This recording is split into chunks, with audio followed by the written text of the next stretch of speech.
సాలూరి వారి సంగీతం వింటే సుధా రసాలూరు అంటారు. ఆ మాస్టర్ గారు రాజేశ్వరరావు గారు. తగ్గలేదు మీ ధాటి, లేనే లేదు పోటీ, తండ్రేమో ఘనాపాటి, తనయుడే కోటి.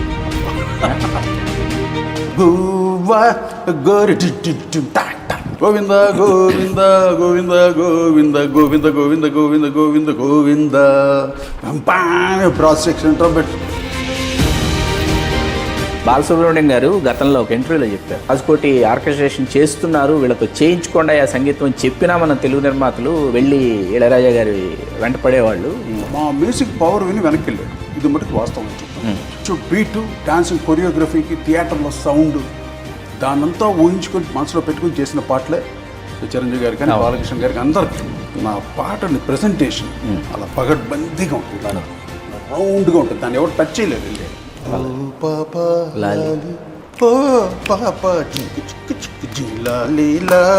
ఇలా చేయాలి వీళ్ళకి. ప్రతి పండగకి నా పాట ఉంది. శ్రీరామనవమి అంటే మా ఊరి దేవుడు అందాల రాముడు, మా తల్లి సీతమ్మకు శ్రీరాముడు దేవుడు. అలు గారు ఏం పాడాడు అసలు. ఏదో ఫ్రాక్చర్ అని ఇంట్లో పడుకొని పాడాడు ఆ పాట. అంత వర్స్టల్ సింగర్ మళ్ళీ పుడతాడా? హ్యాపీ న్యూ ఇయర్ అంటే కమ్మని కళలకు ఆహ్వానం, హ్యాపీ న్యూ ఇయర్. సంక్రాంతి వచ్చిందే తుమ్మెద. పెళ్లి పాట అంటే ఆకాశం వచ్చి. స్నేహితుల పాట అంటే స్నేహాని కన్న మిన్న. ఫ్యామిలీ సాంగ్ అంటే డోలారె డోలారె డమ్ చిక్కి. చాలు రాసే కొడుకంటే ఊరికే ఇది కాదు, మనం మజాగా ఇన్ని పాటలు చేసాం. హియరింగ్ నాలెడ్జ్ ఉండాలి. అది నేను చేశాను. నా తర్వాత రెహమాన్ చేశాడు. నన్ను చూసేవాడు, మా శిష్యుడు. నన్ను చూసి నేను నా కలెక్షన్స్ అన్ని వాడు ఇచ్చేవాడిని. వాడు ఇలా వింటూ పాప ఏంటి అలా మురిసిపోయేవాడు. అందుగారు అంటే మనం చేయొచ్చు కదా, అంటే త్యాగరాజ స్వామి కీర్తనలే మనం ఏంటో ఫాలో అవ్వాలి, నేను చేస్తాను కీర్తనలు. ఇలా వాద్ జరుగుతుంటే అందుకనే ఆయన ఎందరో మహానుభావులు అందరికీ వందనాలని పాడాడు అన్నాడు. చెల్లిని చెప్పుతో గోప్ పగలగొట్టినట్టు అనిపించింది. క్లాసికల్ మ్యూజిక్ ఎన్ని రకాలైనా చేయొచ్చు, కానీ జనరంజకం అవ్వాలి. కానీ గద్యంతరం లేదు, ఏముంది, ఏదో కొత్తగా ఉంది, ఢమాల్ డిమి డిమి. ఇప్పుడు రెహమాన్కి ఉంటుంది, ఆ తర్వాత వాడు అనిరుద్ధ్కి ఉంటుంది, ప్రతి వాడికి ఉంటుంది. ముందు నేనే చేసేవాళ్ళు మ్యూజిక్. లైఫ్ ఏదో ఉండదు, వినడానికి కొత్తదనం ఉంటుంది, అంతే అంతే. అప్పటితో వెళ్ళిపోతుంది. ఐఎమ్ నాట్ క్రిటిసైజింగ్, మేము చేయలేక we are most advanced composers. Saluri Rajeswara గారు ఒక లెజెండరీ మ్యూజిక్ డైరెక్టర్. తండ్రికి తగ్గ తనయుడిగా తను నిరూపించుకుని ఆయన ఇచ్చేటువంటి సంగీతం అంతా ఇంత కాదు. చెప్పాలంటే నా విజయానికి, నా ఎదుగుదలకి సింహభాగం ఈ రాజ్ కోటిలకు చెప్పాలి.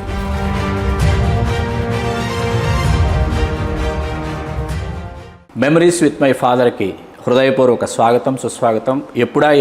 ఎప్పుడు ప్రారంభిస్తారని నేను సైతం ఎదురు చూసినటువంటి మెమరీస్ విత్ మై ఫాదర్ ఇవాళ సుప్రసిద్ధ సంగీత దర్శకులు గౌరవనీయులు శ్రీ కోటి గారితో ప్రారంభిస్తున్నాం. నమస్కారం కోటి గారు.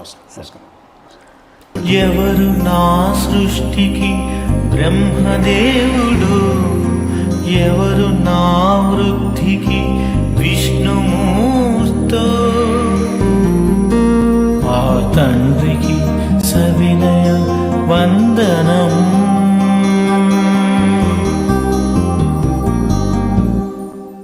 సంగీత సాగరాన్ని రసడోల లూగించిన మాస్టర్ గారు పాట చేస్తే రసాలు జాలువారు అంటారు. సాలూరి వారి సంగీతం వింటే సుధా రసాలూరు అంటారు. అబ్సల్యూట్లీ. ఆ మాస్టర్ గారు రాజేశ్వరరావు గారు. తగ్గలేదు మీ ధాటి, లేనే లేదు పోటీ, తండ్రేమో ఘనాపాటి, తనయుడే కోటి. కోటి గారికి అంతా ఆయన ఆశీస్సులే, నాన్నగారు దీవెనలు. Sir, memories with my father ఒక పరిణామ క్రమాన్ని ఒకసారి తరచి చూస్తే, ఒక దశ దాటిన తర్వాత తండ్రి వారసత్వాన్ని కొనసాగించానని అనుకుంటున్నారా? డెఫినెట్లీ. లేదా తండ్రి పరిచిన బాటలో ప్రయాణం చేశాను అనుకుంటున్నారా? తండ్రికి తగ్గ తనయుడని అనుకుంటున్నారా? తండ్రిని మించిన తనయుడు అనుకుంటున్నారు? మించినది ఆ పాయింట్ లేదు. ఆయన పేరు చెడకూడదు, మెయిన్ అదే లోపల రన్ అవుతూ ఉంటుంది నాకు. ఒక మహా విద్వాంసుడు, గ్రేటెస్ట్ కంపోజర్ నాన్నగారు. అంటే మా తండ్రి గారిని నేను చెప్పుకోవడం కాదు, అందరికీ తెలిసిన విషయం. అటువంటి గొప్ప, అంటే పండిత పుత్ర సుంట అంటారే, అలా కాకూడదు. నేను వన్స్ ఎంటర్ అయిన తర్వాత నాన్నగారే వెనకాల గుర్తుకొస్తుంటారు. ఎక్కడ నా బిహేవియర్లో కానీ, యాటిట్యూడ్లో కానీ, నా మ్యూజిక్లో కానీ ఎక్కడా తగ్గకూడదు. నేను ఎవరు కొడుకుని? సాలూరి రాజేశ్వర గారు కొడుకుని. ఇది మైండ్లో ఎక్కువ తిరుగుతుంటుంది. అలాగే నా గురువు గారు చక్రవర్తి గారు ఆయన ఎక్కువ తిరుగుతుంటారు. నేను చక్రవర్తి గారి శిష్యుడిని, సాలూరు రాజేశ్వర గారు అబ్బాయిని. మెయిన్గా సాలూరు రాజేశ్వర గారు తనయుడుగా ఎక్స్పెక్టేషన్ ఉంటుంది అందరూ మ్యూజిక్ లవర్స్, అందరూ నాన్నగారు మ్యూజిక్ విన్న ప్రతి ఒక్క తెలుగు జాతికి అందరికీ ఆయన పాటలు అంటే అజరామరమైన సంగీతం. అటువంటి పాటలన్నీ విని విని ఉన్నారు. రాజేశ్వరరావు కొడుక ఏంటి ఇలా చేసి ఆ పేరు తెచ్చుకోకూడదు. రాజేశ్వర గారు కొడుక అబ్బా ఏం చేశాడు ఇది అనిపించుకోవాలి. యాక్చువల్లీ నేను రాజేశ్వర గారి కొడుకుని చాలామందికి చాలా రోజుల తర్వాత తెలిసింది. బిగినింగ్ డేస్లో ఎవరు తెలిసేది కాదు. ఏదో ఒక వేవ్లో కొట్టుకుంటూ వెళ్ళిపోయాం, హిట్ సినిమాలు చేసుకుంటూ మ్యూజిక్ హిట్స్ చేసుకుంటూ. తర్వాత ఎవడు అంటే సాలూరు రాజేశ్వర గారు అబ్బాయి. అలాగా నా పేరు నాన్నగారి పేరు అక్కడ తీసుకుని వచ్చాం. నేను ఇప్పుడు నాన్నగారి పేరు చెప్పుకుంటూ మటు నేను రాలేదు, ఎందుకంటే నాకు నేను రావాలి. అది నాన్నగారి కోరిక కూడా. నాన్నగారు ఇప్పుడు మమ్మల్ని అందరినీ ఫ్రీగా పెంచారు. మేము మొత్తం 99 ఫ్యామిలీ, 4 అమ్మాయిలు 5 అబ్బాయిలు, మేము బ్రదర్స్. పెద్దన్నయ్య ఆయన పియానిస్ట్ రామలింగేశ్వరరావు గారు పియానిస్ట్. ఆయన పియానోతో పాటు తర్వాత ఎలక్ట్రానిక్ ఇన్స్ట్రుమెంట్స్ కూడా వాయించారు. రెండో ఆయన పూర్ణచంద్రరావు గారు, ఆయన గిటారిస్ట్, అన్ని రకాల గిటార్లు వాయిస్తాడు. Purnachandra Rao classical guitar, 12 string guitar, electric guitar, bass guitar, ఇన్ని రకాల ఇన్స్ట్రుమెంట్ ఆయన వాయిస్తారు. అలాగే వాసురావు గారు థర్డ్ బ్రదర్, ఆయన ఓన్లీ బేస్ గిటారిస్ట్, కంపోజర్ కూడా. ఇలాగా మా ఫ్యామిలీ. మా తర్వాత తమ్ముడు ఉన్నాడు. తమ్ముడు వచ్చి మొత్తం ఆయన రియల్ ఎస్టేట్ వేరే బిజినెస్కి వెళ్ళిపోయాడు. మ్యూజిక్ రాలేదు, వాడికి రాలేదు మ్యూజిక్. తను వేరే మైండ్కి వెళ్ళిపోయాడు, తను అలా అతను బిజినెస్ కాదు. ఇలాగా 5 అబ్బాయిలు. ఇదేంటంటే రెగ్యులర్గా రికార్డింగ్స్ బిజీయెస్ట్ ఎవరంటే మా అన్నయ్యలు 3. అందరూ మ్యూజిక్ డైరెక్టర్ దగ్గర వాయించేవాళ్ళు. చెన్నైలో మొత్తం రికార్డింగ్స్ మొత్తం చెన్నై బేస్. నేను పుట్టి పెరిగింది కూడా చెన్నైలోనే. అక్కడ అందరూ మ్యూజిక్ డైరెక్టర్స్, అక్కడ అందరి దగ్గర పనిచేసేవారు మా అన్నయ్యలు, బిజీయెస్ట్ మ్యూజిషియన్స్. తర్వాత వాళ్ళు చక్రవర్తి గారి దగ్గర చేరారు. వాళ్ళు చేరిన తర్వాత చక్రవర్తి గారు ఇంకా ఫుల్ బిజీ, ఒక ఊపు అనమాట, ఒక అది ఏమంటారు ఒక ఎర కుమ్మేసాడు పట్టుకుని. 950 సినిమాలు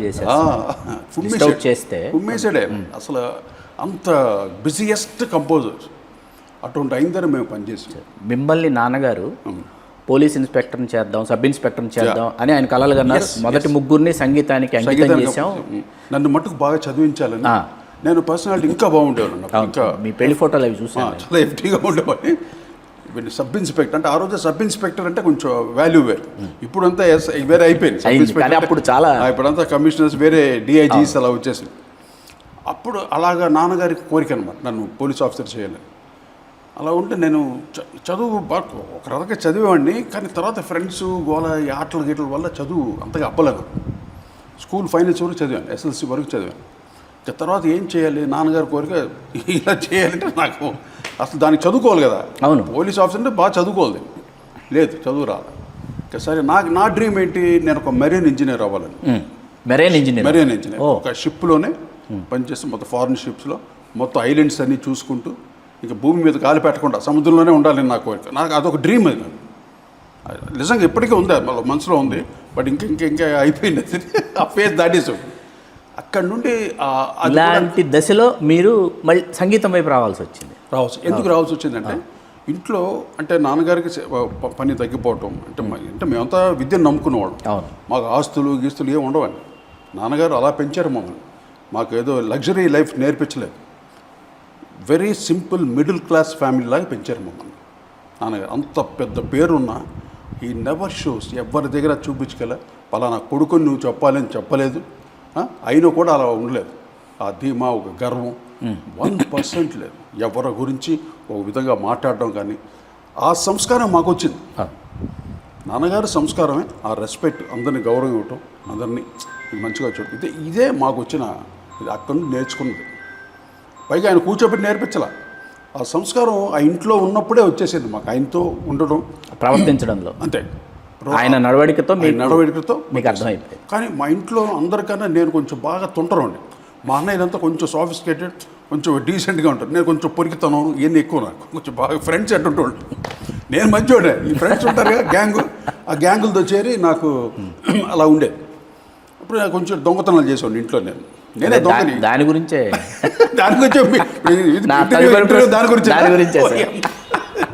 కాదు సార్. పాపం ఇంట్లో ఆయన బీరువాల 5 రూపాయల నోట్ల కట్ట దాస్తే దాన్ని మీరు దొంగతనం చేస్తే ఆయన మీరే దొంగతనం చేశారని తెలిసినా మిమ్మల్ని మందలించలేదంట. అది ఎలా మీకు ఆయన కమ్యూనికేట్ చేశారు? ఆ ఒక్క విషయంలోనే మళ్ళీ నేను దొంగతనం అది చేయలేదండి, సత్యంగా చెప్తాను, నాన్నగారు అమ్మ పేరు సాక్షిగా చెప్తున్నా. ఆ ఒక్క విషయం ఆయన అడిగారు చూసారా, అవును. నేను ఇప్పుడు నాన్నగారి దగ్గర దొంగలించాను, మా అమ్మ దగ్గర దొంగలించాను, ఆవిడ తెలియదు, లెక్కలు తెలియదు.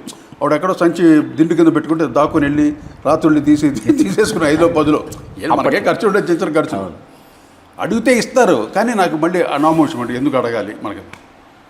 ఒక్కసారి మటు నాన్నగారు ఏది కొంచెం అవసరం పడింది, మా ఫ్రెండ్స్ ఎక్కువ ఫోర్స్ చేస్తున్నారు, రై ఎలాగ కావాలరా డబ్బులు కావాలరా అని.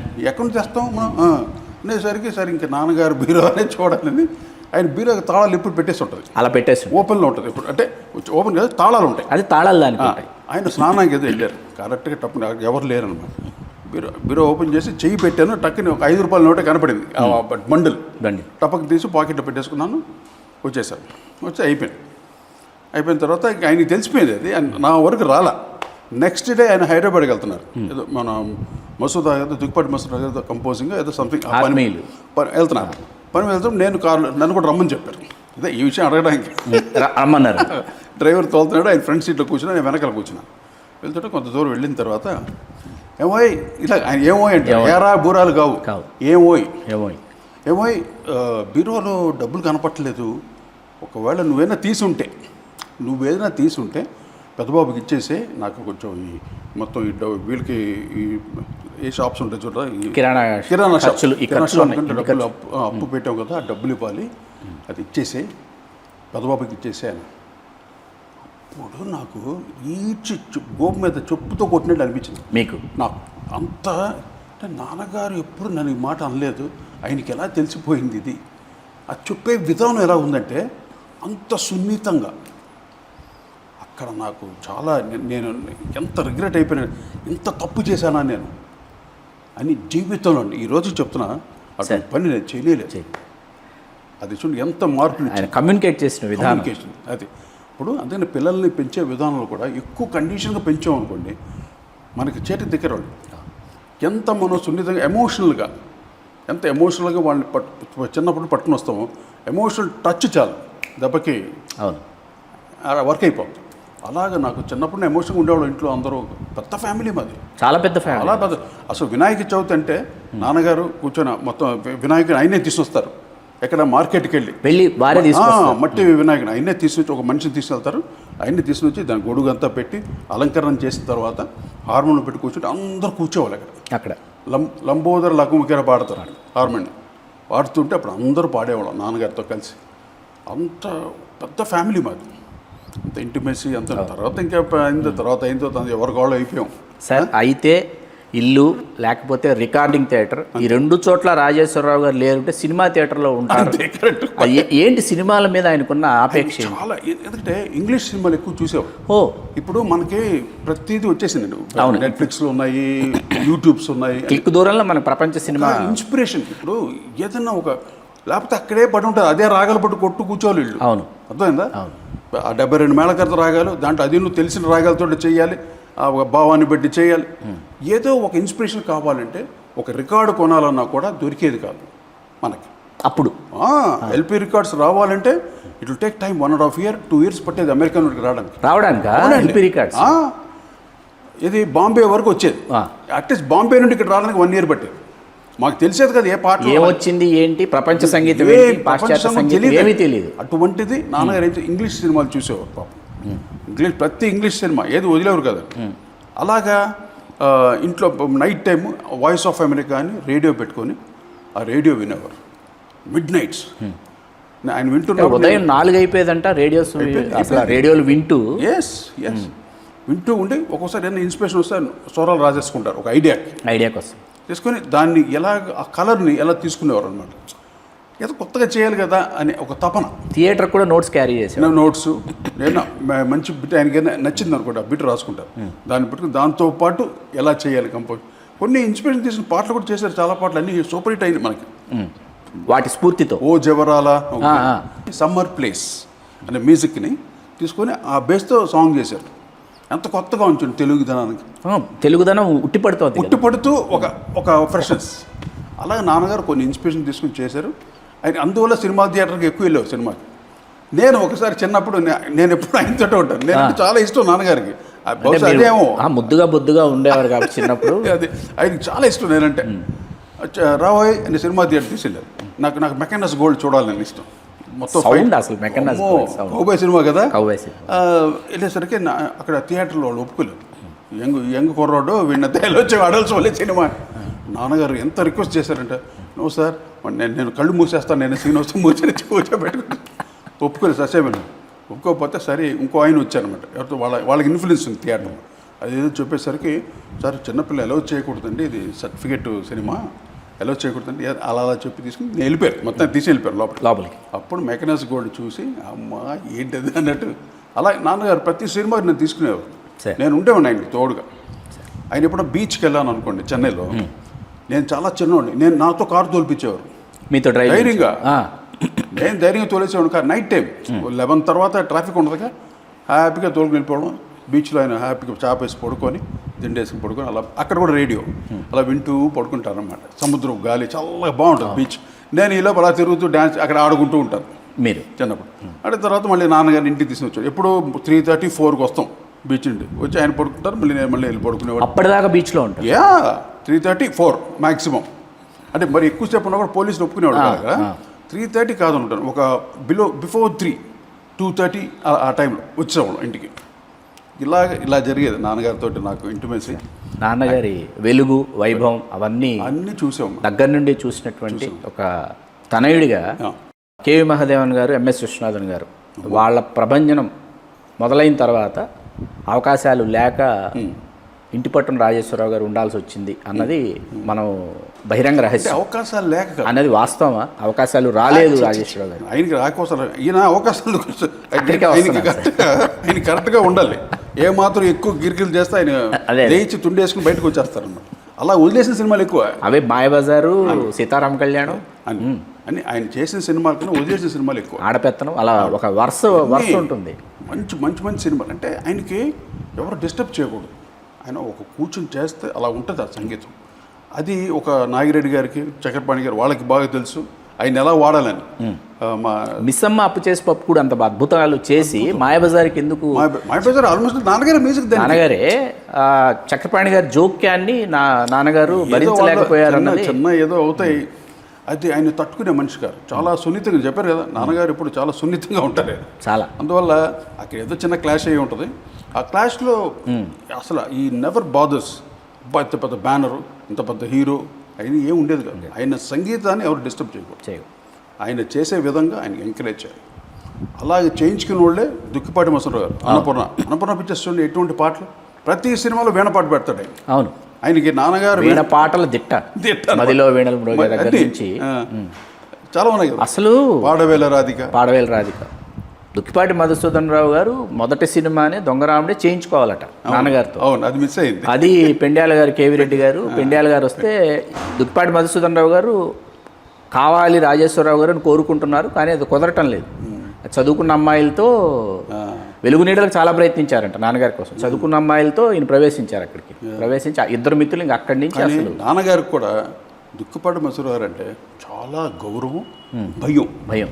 ఇంకెవరిని లక్ష్యరైనా కంపోజింగ్ అంటే పొద్దున్న 9 గంటలకు వెళ్ళాలి కదా, 11:30కి వెళ్తారు ఆయన. అదే దుక్కిపాటి మసూరు అంటే పొద్దున్న 7 గంటలకు లేచి రెడీ అయిపోయి 9 గంటలకంతా వెళ్ళిపోతుంటారు అన్నమాట. అది అంటే ఆయన చూస్తే ఒక భయం, ప్రిన్సిపాల్ లాగా దుక్కిపాటి మధుసూదన్ రావు గారు. ఆయన ఎంత చక్కటి, చాలా గొప్ప మనుషులు అండి వాళ్ళంతా, దేవుడు లాంటి మనుషులు. చూశాను అందరినీ.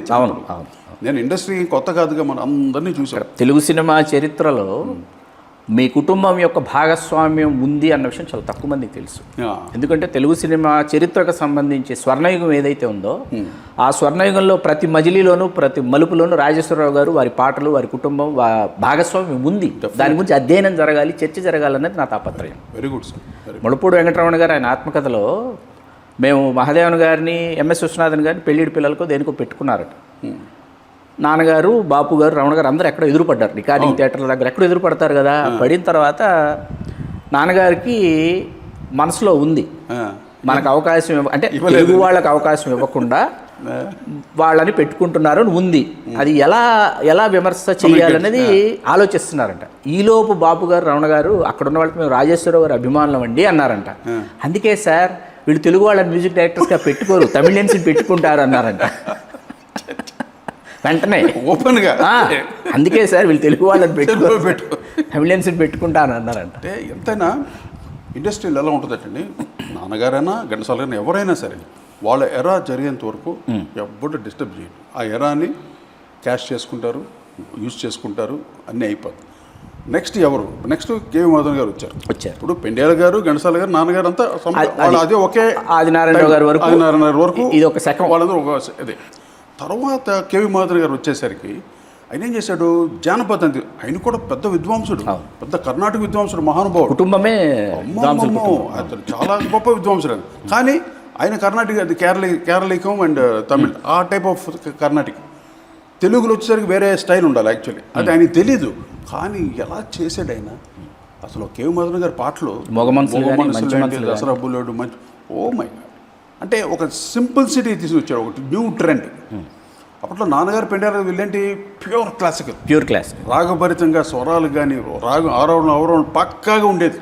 ఎవ్వరు అసలు ఒక్క సాంగ్ని కూడా ఇలా వేలెత్తి చూపించడం, అంత పగడ్బందీగా కంపోజ్ చేసేవాళ్ళు. అటువంటి కేవి మాధవన్ కూడా గ్రేట్, ఆయన కూడా పగడ్బందీయే. కానీ ఆయన ఒక ట్రెండ్ మార్చాడు వచ్చి. ఆయన చిన్న సింపుల్ అదే మన మూగ మనసులు, మామ అంటే గోదావరి గట్టు ఉంది, ఇవన్నీ ఎంత సింపుల్ సాంగ్స్. మంచి మనసులు, మామ గోదావరి గట్టు ఉంది, మూగ మనసులు అది కూడా మామే. మామ అంటే ఆయన ఆయన కూడా చాలా మంచి సింపుల్ మనిషి, నవ్వుతూ ఉంటారు ఎప్పుడు కళగా. ఆయన్ని చూసాను చాలాసార్లు. అంటే మా పెద్దనే ఆయన దగ్గర రికార్డింగ్ వాంచేవాడు, ఆర్గన్ వాంచేవాడు, రామలింగేశ్వరరావు. ఇప్పుడు నేను స్టూడియోకి భోజనం తీసుకుని వెళ్ళేవాడిని మా అన్నయ్యకి. వెళ్ళేప్పుడు కేవి మాధవన్ చూసాను, ఎంత బొట్టు పెట్టుకొని, ఎంత ఎర్రగా, అసలు ఆ డ్రెస్ పట్టు బట్టలతో ఎంత కళగా ఉంటాడు, మహానుభావుడు. నాకు చాలా ఇష్టం ఆయన మ్యూజిక్ అంటే కూడా. నాకు తమిళ్లో నేను అక్కడే చెన్నైలో పెరిగాం కదా, ఎంఎస్ విశ్వనాథన్ గారు అసలు సూపర్. ఆ మ్యూజిక్ అంటే నాకు ఇప్పటికీ ఒళ్ళంతా పులకించిపోతుంది. ఆ స్టైలే తీసుకున్నాం, మాస్ హీరోస్, కుర్రాళ్ళు ఆ స్టైల్ ఉంటుంది కదా, దానికి ఇప్పటికి వింటున్నాం మనం. ఇప్పటికి మరి ఎవరు లేరు ఆ స్టాండర్డ్స్కి, ఏ మ్యూజిక్ డైరెక్టర్ లేరండి తమిళ్లో. వెస్టర్నైజేషన్, ఎంఎస్ విశ్వనాథన్ గారు వెస్టర్నైజేషన్ తీసుకురావటం అంటే ఎంత ఆయనకి మంచి మ్యూజిషియన్స్ అక్కడ, వండర్ఫుల్ ఆర్కెస్ట్రా.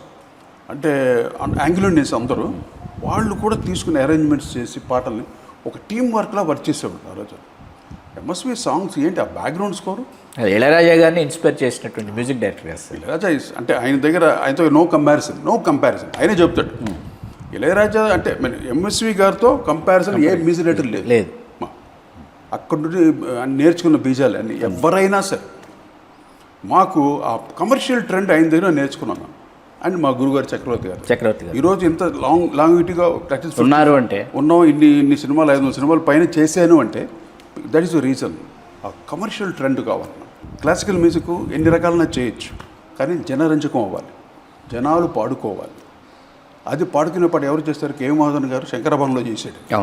జనాల సంగీతమైన చూడండి, అది మ్యూజిక్ అంటే. అది ఊరికే మనం సంగీతం నేర్చేసుకున్నాం, గమకాలు నేర్చుకున్నాం, అన్ని రాగాలు తెలుసు అనేసి ఊరికి ఓ అనేసి తోవేమనుకో ఎవరికి అర్థం కాదు. విఏకే రంగారావు గారు కేరళ వెళితే ఒక రిక్షావాడో బిచ్చగాడో శంకరానాథ శ్రీరాపరావు పాడుతుంటే జనమంతా మూగున్నారంట అతని చుట్టూ, కేరళలో. విఏకే రంగారావు గారు చెప్పారు విషయం. చూడండి ఎంత అంటే ఆయన కంపోజిషన్ సింప్లిసిటీ ఉంటుంది, ఆ క్లాసికల్ థీమ్స్ ఉంటుంది.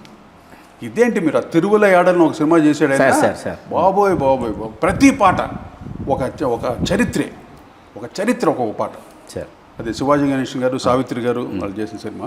సార్, ఇతర సంగీత దర్శకులు వాళ్ళు సంగీతం చేస్తున్నా, అంటే తనయుడిగా మీరు కాకుండా ఇతర సంగీత దర్శకులు చేస్తున్నటువంటి సంగీతం విన్నప్పుడు నాన్నగారు ఏమని ఆయన కాబట్టి చాలా పాజిటివ్గా ఉంటుందండి, వెరీ పాజిటివ్. ఆయనకి అంటే కొంచెం ఓల్డ్, ఆయన టైంకి ఇళయరాజా గారు వచ్చారు కదా, తమిళ్లో ఎక్కువ ఆయన పాటలు వినపడేవి. మొత్తం మన చెన్నై అంతా మారుమోగిపోయాయి, ఆయన పాటలు ఎక్కువ మారిపోతుంటే నాన్నగారు చెప్పారు, ఎంత బాగుందయ్యా ఇళయరాజా, ఎంత బాగా చేస్తున్నాడయ్యా, ఇలా చెప్పేవారు. నాన్నగారికే అంత నచ్చింది. ఆయన మహానుభావుడు, ఎంత పండితుడైనా అంతేగా, అంత ఇష్టం ఇళయరాజా అంటే, చాలా ఇష్టం. ఇళయరాజా మా ఇంటికి 2-3 సార్లు వచ్చాడు. ఆయన కూడా ఆయన వేరే పని మీద వచ్చి నాన్నగారిని కలవటం అనేది జరిగింది. మేము చిన్నవాళ్ళు కొద్దిగా, ఆయన కూడా వచ్చేవాడు. బట్ కంపోజర్స్లో ఆయన కేవి మాధవన్ గారు కూడా ఇష్టం ఆయనకి. ఇష్టం. ఇంకా పెండియాల గారు అంటే ఒక సమకాలిక, అంటే సమకాలిక కాదు, నాన్నగారు సీనియర్, పెండియాల గారు కొంచెం సీనియర్, నాన్నగారు సీనియర్. ఎందుకంటే మల్లీశ్వరి, విప్రనారాయణ ఇవన్నీ వెరీ సీనియర్. కానీ ఏదైనా సినిమాకి ఈయన నచ్చలేదు అనుకో సబ్జెక్టు, అంటే పెండియాల గారు చేస్తే చాలా బాగుంటుందండి సినిమా అని చెప్పేవారు. చెప్పేవారు నాన్నగారంట. ఓ ఇవన్నీ తర్వాత తెలిసింది నాకు. అదే అదే. ఇలాగా వాళ్ళు అలా షేర్ చేసుకున్నాం. మాస్టర్ వేణుగారు కానీ సార్ ఈ సినిమా వేణుగారు చాలా బాగా చేస్తారు అని వేణుగారు చెప్పడం, చలపతిరావు గారు చెప్పడం, తాతినేని చలపతి చలపతిరావు ఆడపెత్తనం 5 పాటలు చేసి ఇంకో 2 పాటలు ఉంటే అలిగి వచ్చేస్తే పెదనాన్నగారు హనుమంతరావు నేను పూర్తి చేస్తానని అన్నారంట. ఏం అవసరం లేదు, వచ్చి వేణు చేస్తాడు, వీళ్ళకి వేణుగారి స్టైల్ కావాలి అని వేణుగారికి అప్పు చెప్పారంట. అలా ఇంటిమేసి అలా ఉండేది మా ఇంట్లో. చిన్నప్పుడు చూసిన వేణుగారు ఇంటికి వచ్చేవారు, పెండేల గారు వచ్చేవారు. వేణుగారు హెమండ్ ఆర్గన్ అండి, ఆయన దాన్ని వాయించడంలో దిట్ట అంటారు. ఆర్గన్ మెయిన్గా హేమండ్ ఆర్గన్. ఇప్పుడు పాతాళ భైరవి అట్లా ఒకలాగా. అవును, మా నాన్నగారు చెప్తే తెలుసు. గుహలకు వెళ్తుంటే మ్యూజిక్ ఉంటుంది, బ్యాక్గ్రౌండ్ మ్యూజిక్, బ్యాక్గ్రౌండ్ వెనకాల ఒకలాంటి ఒక భీతిని ఇస్తుంది, ఒక భయాన్ని ఇస్తుంది హేమండ్ ఆర్గన్. సార్ అది విబ్రాటో లాగా మామూలు చర్చ్ ఆర్గనే అది. దాని హేమండ్ ఆర్గన్ చర్చ్ అంటే దీంట్లో మామూలు గాస్పెల్ చర్చెస్లో వాడతారు హేమండ్ ఆర్గన్. అటువంటి ఆర్గన్ని పాశ్చాత్య వాద్యమే అది. డెఫినెట్గా పాశ్చాత్య. అటువంటిది ఏదో ఉన్నదంటే కొత్త సౌండ్ ఇవ్వాలి. ఎంతసేపు వైలిన్లు విస్తృతాలు ఏమి ఇవ్వగలం? అందువల్ల దాంట్లో అది దొరికింది. అది క్లే వైలిన్ ఒకటి ఉండేది, క్లే వైలిన్. దాంట్లో కూడా నాగిన్ మ్యూజిక్ అంతా అలాగా ఈ 2 ఎలక్ట్రానిక్స్ ఉండేది నాకు తెలిసి అప్పుడు. Hammond organ and the clay violin.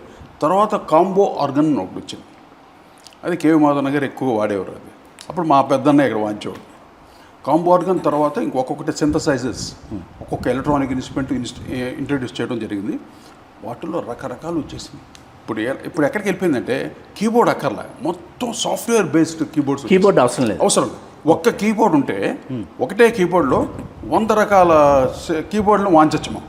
అందులో కంప్యూటర్స్లో ఇప్పుడు ఒక కార్గ్ అనుకోండి, దాంట్లో కార్కి సంబంధించి ఒక కీస్ ఉంటుంది, రోలాండ్ అంటుంటాయి, ఇంకోటి ఏఆర్పి అని, ఇంకో ఇన్ని రకాల వాటిలో ఉన్న టోన్స్ అన్ని దాంట్లో ఉంటాయి. ఈ ఒక్క కీబోర్డ్లు అన్నీ వస్తాయి. అలా కంప్యూటరైజ్డ్ అయిపోయింది. దీనివల్ల ఏంటంటే టూ అడ్వాన్స్ అయిపోయింది మ్యూజిక్. కానీ ఆ నాదానుభూతి చెందటం అనేది అది అసలు రాదు, అది అసలు ఇంపాసిబుల్. ఇది ఊరికి దీంట్లో అసెంబుల్ చేసి ఏదో కీబోర్డ్ ప్లేయర్లు అటువంటి వాళ్ళు చేసే మ్యూజిక్లే ఇప్పుడు. నేను ఓపెన్ ఫ్రాంక్గా చెప్తున్నాను sir, nobody compose the pure song, pure music with live orchestra, nobody. అంత ఎలక్ట్రానిక్లో వచ్చే ఇన్స్ట్రుమెంట్ ధోరణితోటే చేస్తున్నారు. ఇప్పుడు ఆ సౌండ్ వల్ల సోల్ మిస్ అవుతుంది కదా. 100% సార్, ఎవ్రీబడి నోస్ దట్. ఇప్పుడు ఆత్మానుభూతి పొందాలి, ఆడియన్స్కి తెలిసేది. కానీ గద్యంతరం లేదు, ఏముంది, ఏదో కొత్తగా ఉంది, ఢమాల్ డిమి వినాల్సి కాలాన్ని బట్టి వెళ్ళిపోతుంది. యంగర్ జనరేషన్స్ ఎంకరేజ్ చేస్తున్నారు, అప్పట్లో వెళ్ళిపోతుంది. I'm not criticising. ట్రెండ్ అన్న మారుతుంది, ఎప్పుడు 10 ఏళ్ళకి మారుతూ ఉంటుంది. కొత్త మ్యూజిక్స్ వస్తుంటాయి. ఇప్పుడు వచ్చిన మ్యూజిక్లో ఇంకా విపరీతం అయిపోయింది. సార్, మీరు చేసిన సినిమాల్లో నేను కొంచెం పక్కకి వెళ్ళి ఒక విషయం మాట్లాడతాను. అదేంటంటే సినిమా విడుదల కాల మీరు రాజుగారు కలిసి సంగీతం చేశారు. అది ఏక్నాథ్ వీడియో పత్రికలో మీరు రికార్డింగ్ చేస్తున్నటువంటి సాంగు వాళ్ళ ఎవ్రీ మంత్ వీడియో క్యాస్ట్ వచ్చేది. ఏక్నాథ్ వీడియో పత్రిక కదా వస్తే మేము చూస్తే మిమ్మల్ని రాజుగారు అసలు రికార్డింగ్లో అసలు మీ ఇద్దరు ఎలా ఉంటారో చూడటం ఫస్ట్ టైం ఇలా క్యాసెట్లో చూడటం. పాట ఏంటంటే ఆ పాట ఇప్పటికీ ఎందుకు అది ఆ సినిమా వెలుగు చూడలేదు, ఇప్పటికీ చాలా బాధగా ఉంటుంది. అస్సలు మీరు అసలు ఆ బీట్ ఓరియంటెడ్ కృష్ణ గారి సినిమా అదర్హో అండి, అదర్హో టైటిల్ సాంగ్ చేశారు. అదర్హో చేశారు మీరు. అసలు ఆ సౌండ్ ఇప్పటికీ వెళ్ళట్లేదు అసలు ఆ బ్రెయిన్లో నుంచి. అప్పట్లో ఏంటంటే ఎనలాగ్ రికార్డింగ్ అండి, అది ఇప్పుడు డిజిటల్ వచ్చేసింది. ఎనలాగ్ రికార్డింగ్లో ఏది చేసినా పవర్ఫుల్గా ఉంటుంది. ఇప్పుడు మేము వచ్చేసి గువ్వా గోరింగ్ అంటే అది మీకు ఇష్టమైన మోహన్ రాగంలో చేశారు. అందం హిందోళం, మధ్యమావతి హిందోళ రాగం, మధ్యమావతిలో వానజల్లు మధ్యమావతి రాగం. ఆ రోజుల్లో మేము చేసాం. ఇవన్నీ ఎనలాగ్ రికార్డింగ్ అంటే ఓన్లీ 4 ట్రాక్ 3 ట్రాక్ రికార్డింగ్ అంతే. తర్వాత మేము హలో బ్రదరు ఈయన చేసింది multi tracks, totally unlimited tracks అని. అలా చేసి డిజిటల్లో చేసి దాన్ని తర్వాత చాలా తలకాయ నొప్పిలేండి. ఎంత ఎక్కువ వర్క్ చేస్తామో దాన్ని మళ్ళీ బ్యాలెన్స్ చేసి ఇలా తెచ్చేసరికి అయిపోతుంది పాపం. ఎలాగని ఇక్కడికి రావాలి అన్నీ. అవును, ఇలా ఉంటే మనకి అన్ని లూజ్గా ఉంటాయి. దాన్ని ఒక చోటు మళ్ళీ కరెక్ట్గా బ్యాలెన్స్ చేసి తెచ్చిపెట్టాలి. రిథమ్ ఇది వాయిస్, ఇది ఆర్కెస్ట్రా, ఇది ఎలక్ట్రానిక్స్, ఇలా డివిడ్ ఒక 8 ట్రాక్స్ డివిడ్ చేసుకొని చేయాలి. దీనికే టైం లాగేస్తుంది. ఇప్పుడంతా పాపం నాన్న ఇప్పుడు కీబోర్డ్ ప్లేయర్ అంతా అంత టైం తీసుకున్న కారణం ఏంటంటే సాఫ్ట్వేర్స్ అలా వచ్చేస్తున్నాయి. ఎప్పటికప్పుడు అడ్వాన్స్డ్ ప్రాసెసింగ్ ప్యాటర్న్స్ వచ్చేసినాయి. ఇప్పుడు వాయిస్ ఉందనుకుని కోరస్ పాడుతుంటే వేరే రకంగా కొత్త రకంగా వినిపించడానికి ఒక ప్రాసెసర్ వస్తుంది. సడన్గా ఇంకోటి పుట్టిస్తాడు. ఈ కాంపిటీషన్ వల్ల ఇలా ఏంటంటే ఇంకోటికన్నా ముందు నేను చేసేవాలి. ఈ కాంపిటీషన్ ఉంటుంది ప్రతి ఒక్కటి. ఇప్పుడు రెహమాన్కి ఉంటుంది, ఆ తర్వాత వాడు అనిరుద్ధ్కి ఉంటుంది, ప్రతి ఒక్కడికి ఉంటుంది ముందు నేనే చేసేవాళ్ళు మ్యూజిక్. అలాగే దీంట్లో పోటీలు పడి వచ్చిన మ్యూజిక్ సాఫ్ట్వేర్స్ని, టెక్నాలజీని ఇలా వాడుకుంటూ ముందుకెళ్తున్నారు. అది ఎంతవరకు వెళ్ళిపోతుంది? మీరు అన్నట్టు, నేను అన్నట్టు, అందరూ అన్నట్టు లైఫ్ ఏది ఉండదు. వినడానికి కొత్తదనం ఉంటుంది అంతే అంతే. అప్పటితో వెళ్ళిపోద్ది, ఆ సినిమాతో వెళ్ళిపోద్ది అది అంతే.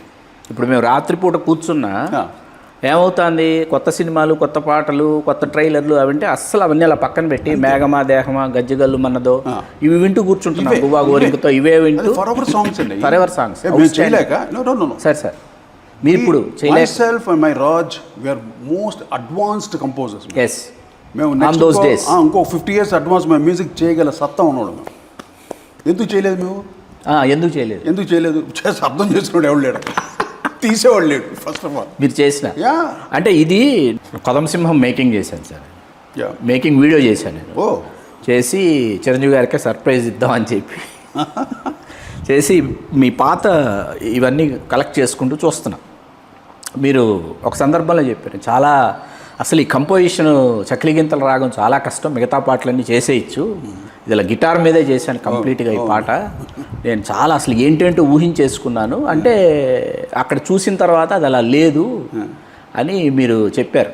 చెప్తే నేను క్యాసెట్లో మొట్టమొదటిసారి పాటలు విన్నప్పుడు కూడా మిగతా పాటలన్నీ అన్ని గొప్ప పాటలే, ఏది అల్లటప్ప గోంగూరమ్మ కావచ్చు, పిల్లో జాబిల్లో కావచ్చు, రిథమిక్ సాంగ్స్, అవన్నీ రిథమిక్ సాంగ్స్ చిరంజీవి గారికి. ఇది కాదు, నేను కూడా ఏమని ఊహించంటే దాన్ని ఎక్కడికెక్కడికో ఏంటంటే ఊహించేసుకున్నాను. వెళ్ళిపోయిన తర్వాత ఏంటంటే చెరువు దగ్గరను లలిత మహల్ ప్యాలెస్ కవర్ చేసేసారు. చేసేసిన తర్వాత అనిపించింది, మళ్ళీ చూశాను పాట కూర్చుని నేను, కోటి గారు చెప్పింది కరెక్ట్ కదా, చాలా ఎక్స్పెక్ట్ చేశాను. చాలా మేము అప్పుడు ఎక్స్పెక్ట్ చేసింది అవును అదే. ఫస్ట్ కౌబాయ్ చిరంజీవి గారు చేస్తున్నప్పుడు దాంట్లో ఎలా ఉంటుంది, హార్మోనికా ఉంటుంది, విజిల్ ఉంటుంది, విజిల్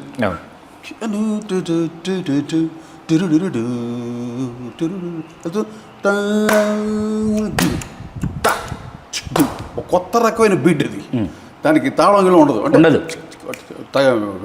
చతురస్రమే చిక్ చిక్ ఇది వెళ్తుంది. నేను అనుకున్నాను చిరంజీవి మూమెంట్స్ అయినా అలా స్టైలిష్గా ఆయన బాడీ లాంగ్వేజ్ ఉంటుందేమో ఊహించాము. మనం అప్పటికి అవినీతి అనే దెబ్బ వచ్చేసి అది మనం దాన్ని ఆ ప్రభావం ఉంది అలా ఏదో అని అనుకుంటే అది కాలేదు. ఇక్కడ అది కొంచెం ఏదో మిస్ అయింది. అది వాళ్ళ మిస్టేక్, అది కొరియోగ్రాఫర్స్ చేయాలి. అది అంటే వాళ్ళు నాతో కూర్చొని ఉంటే పాట పదే పదే విని ఉంటే వాళ్ళకు ఐడియా వచ్చేది. ఆ రోజులు ఎలా ఉంటుంది, రికార్డింగ్ అవ్వగానే ఎవరు కొరియోగ్రాఫర్ వాళ్ళు ఫ్రీగా ఉన్నారు ఇలా అన్నట్టు వెళ్ళిపోవాలి. మళ్ళీ వాళ్ళు ఏదో 2 సార్లు వింటారు పాట, ఇది చేసేస్తారు. సరే ఒక పాట అంటే ఇప్పుడు మణిరత్నం ఉన్నాడు, ఎంత ఇలా ఏ రెహమాన్ చేసిన పాటని ఎన్ని రకాలుగా ఆలోచించి ఒక రీసెర్చ్ ఉంటుంది, మొత్తం టీం వర్క్ చేస్తారు ఈ సాంగ్ని ఎలా పిక్చరైజ్ చేయాలని. మనం ఏంటో కొరియోగ్రాఫర్స్ వాళ్ళే చేసేవాడు. మన తెలుగు ట్రెండ్ అంతే అంటే తెలుగు సినిమా మ్యూజిక్ కానీ తెలుగు ట్రెండ్ ఆల్వేస్ అంతే. ఇప్పుడేదో టెక్నాలజీ ఇవన్నీ వచ్చిన తర్వాత ఏదో కొంచెం చేస్తున్నారు కానీ అప్పట్లో అంతే.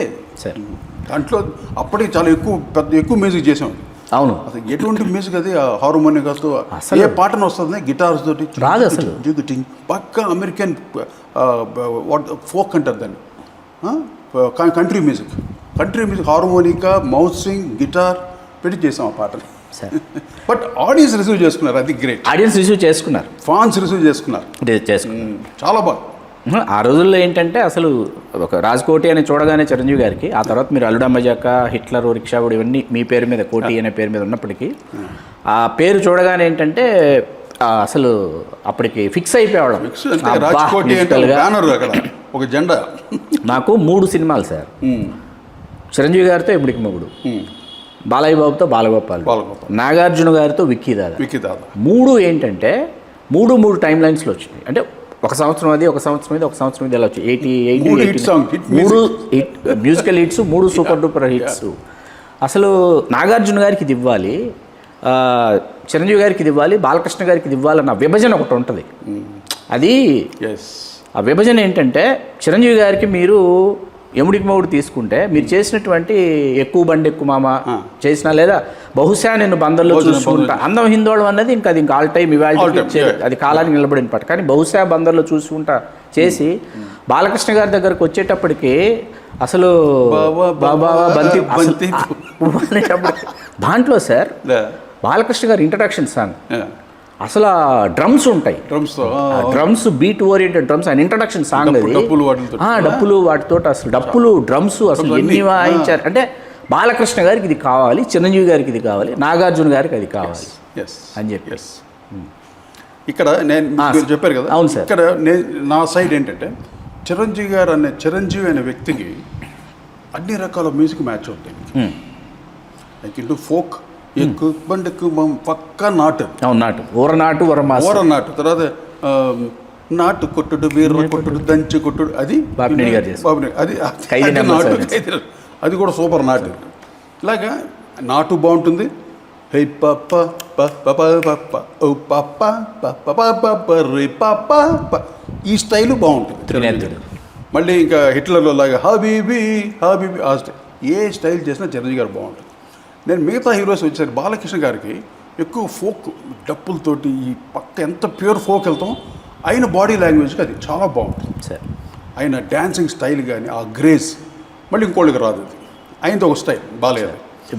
నాగార్జున అది స్టైలిష్, అందుకని ప్రియరాగాలే కానీ హలో బ్రదర్ మ్యూజిక్ కానీ ఇద్దరే మ్యూజిక్ కానీ టోటల్ డిఫరెంట్గా ఉంటుంది. సౌండింగ్ వేరేగా. అందువల్ల హీరోలను బట్టి వాళ్ళ బాడీ లాంగ్వేజ్ బట్టి, అఫ్కోర్స్ వెంకటేష్ ఆయనది ఒక స్టైల్, ఇలా బాడీ లాంగ్వేజ్ బట్టి చేసాం కాబట్టి ఒక్కొక్క హీరోకి అంత సూపర్ హిట్ మ్యూజిక్ ఇవ్వగలిగారు. అసలు వెంకటేష్ గారికి అసలు సంబంధం నువ్వు నాకు నచ్చావు అక్కడ ఇది వంటింట్లో ఇల్లాలు, ఇంట్లో ప్రియురాలు, పాపరో పాప ఓపరో ఆ రోజుల్లో అది ఎంత అసలు మీరు ఎక్కిందే, అది ఏమో ఫోక్ సాంగ్. చాలా కష్టం వెంకటేష్ బాబు, కానీ కష్టపడి చేసేది ఆ పాట. స్పీడ్ ఎముడి మొగుడులో ఇప్పుడు వానజల్లు గిల్లుతుంటే మధ్యమావతి రాగంలో, బాలగోపాలలో ఒకటే తనువంత పులకింత నా ఆల్ టైమ్ ఫేవరెట్. సూపర్, రోజు వినే పాటలు ఏం సాంగ్ సార్ అసలు. అది ఒక దశలో సార్ మీరు చేస్తూ మీరు ఎక్కడో ఓ దశకు వచ్చాక కదలిక ఆగుతుందన్న చోట కీరవాణి గారు ప్రారంభమయ్యారు.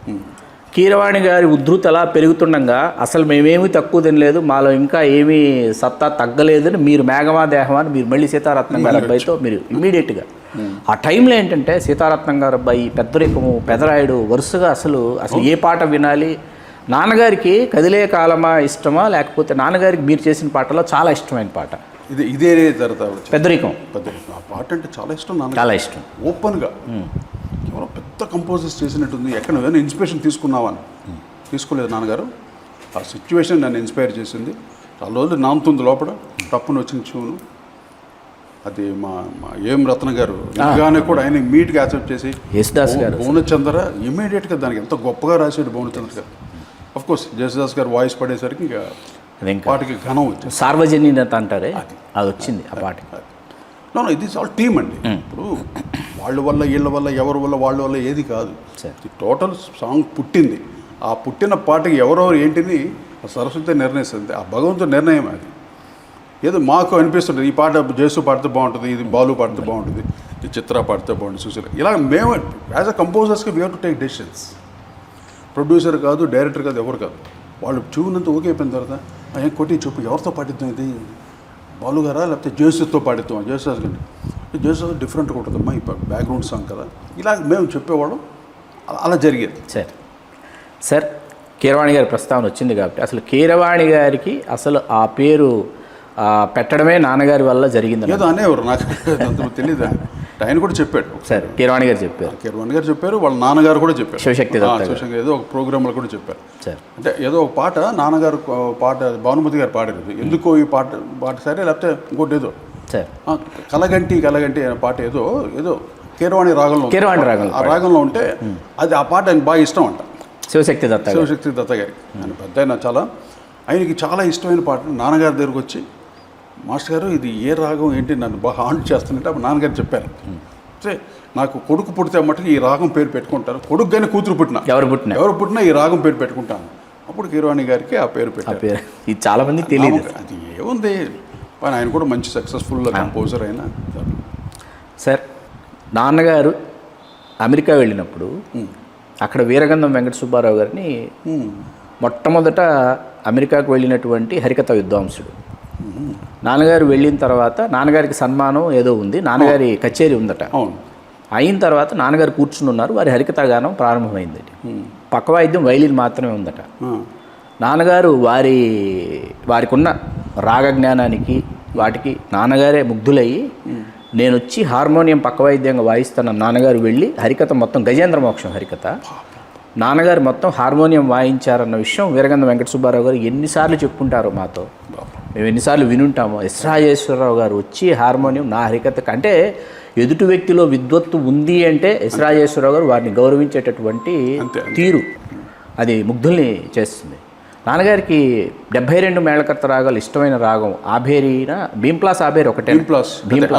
ఆభేరి మనకు అది హిందుస్థాన్లో భీంప్లాస్ అంటాం. దాంట్లో ఎన్ని పాటలు చేసినా ప్రతి ఒక్కరికి ఎక్కేస్తుంది. ఆ రాగం అంత సింపుల్గా ఉంటుంది, సింపుల్గా ఉంటుంది. మళ్ళీ దాన్ని కంపోజ్ చేస్తే మళ్ళీ కాంప్లికేటెడ్ ఉంటుంది, పాడలేము. అంత మంచి గొప్ప రాగం అది. నాన్నగారు ఎన్నో పాటలు చేసేది దాంట్లో. 72 మేళకర్త రాగాల్లో భీంప్లాస్ అంటే మనకి ఉత్తరాదికి వెళ్తే భీంప్లాస్ అంటాం, దక్షిణాదిలో ఆభేరి అంటాం. ఈ రాగం అంటే ఎక్కువ ఇష్టం అని విన్నాను. నాన్నగారికి ఎక్కువగా కళ్యాణి, మోహనం ఏది ముట్టుకున్నా ఆ రాగాలు వచ్చి కూర్చుంటే ఆరమని పెట్టారు. నాన్నగారు రాయసరావు నన్ను వాడు అలా ఉంటుంది. అంటే హార్మోని వాయిస్తుంటే నాన్నగారు ఓ మై గాడ్, అటువంటి ఆ ఫ్లూయెన్సీ, ఆ పట్టు నేను ఎక్కడ వెళ్ళలేదు, చూడలేదు. ఒక రాగం ఇంకో రాగానికి ఆటోమేటిక్గా బ్లెండింగ్, అది సాధన అండి. చిన్నప్పటి నుండి అదే చెప్పాను కదా, ఆదిభట్ల నారాయణదాస్ గారు, తర్వాత వెంకటస్వామి నాయుడు గారు సారీ, అక్కడ నుండి నేర్చుకొని ఎంతో సాధన చేసిన తర్వాత హిందుస్థానీ కూడా కలకటాకి వెళ్ళి మా తాతగారు తీసుకుని వాళ్ళని సన్యాసిరాజు గారు తీసుకుని వెళ్ళి సాధన చేసి ఎంత కష్టపడ్డారో, ఎన్ని నేర్చుకున్నారో వాళ్ళ మహానుభావులు. వాళ్ళ దగ్గర మేము ఒక దూసి కూడా పనికిరాం. కానీ వాళ్ళు చేసిన సాధన, వాళ్ళు చేసిన పుణ్య కార్యక్రమాలు ఈరోజు నాకు, నా కుటుంబానికి, మా ఎంటైర్ మా రాజేశ్వర గారి కుటుంబానికి అందరూ మేము సుభిక్షంగా ఉన్నామంటే వాళ్ళు చేసిన సాధన. స్వరరాజేశ్వర నిలయంలో స్వరరాజేశ్వర నిలయం, అందుకే నాన్నగారి పేరు పెట్టుకున్నాం. ఆయనకైనా అల్టిమేట్గా ఎవరున్నారు అంతే. అలాగా అంటే ఆయన అంటే నాకు ఇష్టం, ఆయనకి నేనంటే అంత ప్రేమ. సార్, విప్రనారాయణ గురించి, ఆ సంగీతం గురించి నాకు పాలించుర రంగా చాలా ఇష్టం. నాకు అసలు ఏం రాజా గారు మొత్తం విప్రనారాయణ మొత్తం అన్నీ ఏం రాజా గారే ఆలపించారు. విప్రనారాయణ, భక్త ప్రహ్లాద, మల్లీశ్వరి, వీటి గురించి చంద్రలేఖ తమిళం, వీటి గురించి చెప్పాల్సి వస్తే మీరు ఏం చెప్తారు? ఇవన్నీ ఒక ఎపిక్స్ అన్న సంగీతంలో భారతదేశం ఇవన్నీ ఎపికల్ మ్యూజిక్స్. అది ఒక సాలు రాజేశ్వర ఒకటే చేశాడు, ఒక సౌత్ ఇండియన్గా. తర్వాత నార్త్ ఇండియన్లో నౌషాద్ అలీ గారు ఆయన ఒకటే చేయగలిగాడు, వీళ్ళిద్దరే. తర్వాత మిగతా వాళ్ళందరూ ఉన్నారు. ఎంత ఉన్నా కూడా ఈ సాధన చేసి ఇంత అంటే అంత సంగీతాన్ని ఎలా 72 మేళకర్తలనే కాదు, టోటాలిటీ సంగీతంలో సారాంశాన్ని అంతా ఒక దగ్గరికి చేర్చి మ్యాక్సిమం పెట్టింది సాలు రాజేశ్వర గారు, నౌషాద్ గారు. తర్వాత నాన్నగారి తర్వాత పెండియాల గారు, ఘంటసాల గారు, వాళ్ళు ఆదినారాయణరావు గారు. ఆఫ్కోర్స్ అంటే ఘంటసాల గారితో మెయిన్ అక్కడ క్లాసికల్. ఆదినారాయణరావు కొంచెం నార్త్ ఇండియన్, ఇది కొంచెం సజీద్ చౌదరి గారు, ఇలా కొన్ని ఉండేది ఆ ప్రభావం. బట్ వీళ్ళు ముగ్గురు మటుకు ప్యూర్ క్లాసికల్. వాళ్ళలో నాన్నగారు అల్టిమేట్ అథెంటిసిటీ, సాధికారత అంటారు. ఎందుకు హిందుస్థానీ కూడా నేర్చుకున్నాడు కాబట్టి. శాస్త్రీయ సంగీతం దగ్గర ఆగిపోవాలి. కర్ణాటక సంగీతం కాకుండా హిందుస్థానీ మ్యూజిక్ నేర్చుకోవటం వల్ల ఈ రెండింటిని మేళవించి ఆయన చేసే పాటలు అదే గిమిక్ అన్నమాట. అది ఎవరికి లేదు, వేరే ఎవరికి ఆ స్టాండర్డ్స్ లేదు. ఎవరైనా ఏమనుకోకండి దయచేసి, ఎవరిని విమర్శించి మాట్లాడటం కాదు. ఒక కంపోజర్గా మా తండ్రి గారు నేను చెప్పడం కాదు, వారి పాటల్లో అది తెలియని మత్తు ఉంటుంది. ఆ స్వరాలు ఏంటో నాకు అర్థం కాదు. ఒకసారి ఎక్కడి నుండి ఏ రాగం వచ్చి పడుతుందో నాకు అర్థం కాదు అసలు. ఒళ్ళు పులకరిస్తుంది, అనిపిస్తుంది. సడన్గా ఎవ్వరికి పామరుడు కూడా ఇలా రిలాక్స్ వినేవాడు ఇలా లేస్తాడు. అవును. అలా ఉంటుంది. అలాగే నాన్నగారు ప్రయోగాలు చేశారు అన్నీ. ఇప్పుడు మల్లీశ్వరి జరుగుతున్నప్పుడు బిఎన్ రెడ్డి గారి ఆత్మకథలు చదివాను సార్. 4 సార్లు అలిగి వెళ్ళిపోయారు రాజేశ్వరరావు గారు. అంటే మేము టూ మచ్గా ఇన్వాల్వ్ అవుతున్నామని తర్వాత అర్థమైంది మాకు. ఆయన అలా ప్రశాంతంగా ఆయన ఒంటరిగా విడిచిపెట్టేస్తే, అలా విడిచిపెట్టబట్టే నాన్నగారికి ఇష్టమైన పాట ఇప్పటికీ ఆకాశ వీధిలో హాయిగా ఎగిరేవు పాటే కదా నాకు ఇష్టం అని చెప్పారు రాజేశ్వర. మనందరికీ కూడా ఒక ఇష్టం. నాన్నగారే కాదండి సార్, ఎవరైనా తెలుసుకోవాల్సింది ఒక సంగీత దర్శకుడికి ఆ ఫ్రీడమ్ ఇస్తేనే మంచి సంగీతం వస్తుంది. ఊరికి మనం కూర్చొని ఇన్వాల్వ్ అయ్యి ఆ పాట వినిపించి ఇలా కొట్టు అలా కొట్టు ఇలా కొట్టు అంటే మొత్తం పోతుంది. అలాగా ఇప్పుడు ఇళయరాజా ఉన్నారు, ఆయన మ్యూజికే చేస్తాడు. అక్కడ కూర్చొని ఇక్కడ ఇది మార్చు, అలాగే కాళ్ళ మీద కాళ్ళు కూర్చొని ఇది కొట్టు, ఈ చరణాల్లో ఈ లైన్ మార్చు, అనుపాలు తీసి ఇక్కడ పెట్టు, ఎన్ని దొబ్బదు అక్కడ. ఓపెన్ ఇళయరాజా గారి దగ్గర అసలు ఇళయరాజా అక్కడ కూర్చోబెడతాడు. మనుషులు ఎవడైనా సరే, ఏ డైరెక్టర్ అయినా సరే పక్కన కూర్చొని ఏంటి కావాలి అంతే, ఒకటే ట్యూన్. అంతగా ఆయనకి అనిపిస్తే 2 ట్యూన్లు చేసి ఇస్తాడు. మీకు అదృష్టం ఉంది. అలా మేము చేయలేదే, మేము చేస్తే మమ్మల్ని తీసి పారేస్తారు. మన తెలుగు వాళ్ళం కదా మనం, అంతే కదా సార్. అది తమిళియన్ కాబట్టి ఒళ్ళు దగ్గర పెట్టుకొని చేయించుకున్నారు అక్కడ. అందువల్ల ఆయన సొంత మ్యూజిక్ ఇవ్వగలేడు. మేము సొంత మ్యూజిక్ ఇవ్వడానికి ప్రయత్నించాం, కుదరలేదు. ఇవి ఓపెన్ చెప్తున్నా, ఎన్నో ప్రయత్నాలు చేసాం మేము. కానీ తర్వాత మాకు అర్థమైంది, ఈ కమర్షియల్ ట్రెండ్ ఇది బెస్ట్, ఏ గొడవ ఉండదు వీళ్ళకి ఈజీ మెథడ్. ఒక ఫార్ములా డైరెక్టర్స్ వీళ్ళందరూ ఫార్ములా మ్యూజిక్కే మేము చేసాం. ఎప్పటికప్పుడు ఇన్స్టెంట్ సూపర్ హిట్ అవ్వాలంటే గువ్వా గోరి ఇది ఈ ట్రెండ్ కావాలి, జనాలకి ఇది కావాలి, మనం వీళ్ళకి ఈజీగా ఉంటుంది అని ఉద్దేశం. మ్యూజిక్లో ఎన్నో రకాలు చేయొచ్చు, ఎన్నో కొత్త బీట్స్తో చేయొచ్చు. Unlimited music is unlimited. కానీ ఎంత కావాలో అంతే తీసుకోవాలి. తపస్సులో మీకు స్వేచ్ఛ ఉంది కాబట్టి అంత గొప్ప పాటలు ఇచ్చారా? తపస్సు ఫ్రీడమ్ ఉంది. ఇప్పుడు ఇది తారక రాముడు స్వేచ్ఛ ఉంది కాబట్టి అంత మ్యూజిక్ వచ్చింది. డైరెక్ట్ పెట్టి కూర్చున్నాడు అంతే. గోవింద స్వేచ్ఛ ఉంది కాబట్టి అందమా ఇవాళకి పాడుకుంటున్నాను. స్వేచ్ఛ ఉంది కాబట్టి అంత మంచి మ్యూజిక్ వచ్చింది. ఏది బ్యాక్గ్రౌండ్ అంటే ప్రజెంటేషన్లోనే కొత్తదనం. కొంతమందికి ఆ కొత్త ప్రజెంటేషన్స్ ఒప్పుకోరాడు. వాళ్ళకన్నా ఒక ఫార్ములా ఉంటుంది, అందువల్ల ఆ ఫార్ములాతో చేసేస్తాను నేను. మళ్ళీ ఎక్కడ నేను మార్చుకుని ఎక్కడ కూర్చోవటం, వాళ్ళకి నచ్చే విధంగా చేసేస్తాను. దాంతోపాటు మన ఆడియన్స్కి ఎక్కాలి, నాకు నచ్చాలి, ఇన్ని రకాల ఆయన చేసుకోవాలి. అలా చేసాం అని మా ఆడియన్స్ ఆదరించారు. మొన్న గోవింద పెట్టుకున్నా బ్యాక్గ్రౌండ్ స్కోర్ సినిమాని చూసేలాగా చివరికంటూ చూసేలాగా బ్యాక్గ్రౌండ్ స్కోర్ అనమాట. ఒక థీమ్ మ్యూజిక్ పట్టుకున్నారు మీరు. మీకు traditional Govinda Govinda Govinda Govinda Govinda Govinda Govinda Govinda Govinda Govinda Govinda Govinda brass section trumpet అంటే దాంట్లో అదంతే అలా పుట్టేస్తుంది. ఒకసారి ప్రొడక్షన్ మేనేజర్ ఎవరు నాన్నగారిని సంగీత చర్చలకి ఉన్నపళంగా తీసుకురమ్మని చెప్పారంట. ఆయన చక్కగా తలంటుకొని కూర్చుని ఉన్నారంట. ఉన్నపళంగా తీసుకురమ్మన్నారంటే అలాగే ఆఫీస్కి వెళ్ళిపోయారు. అంత ఎందుకు సార్ అలా ఉండేవారు? అంటే ఆయనకి అదే చెప్తున్నా కదా, ఈజ్ నాట్ మెంటల్, అంటే మెంటల్ కేసు కాదు, ఆయన నేచర్ పర్ఫెక్షనిస్ట్. పర్ఫెక్షనిస్ట్ అంటే వీళ్ళకి ఇలాగా ఇది అంటే ఒక గౌరవం ఇవ్వాలిగా.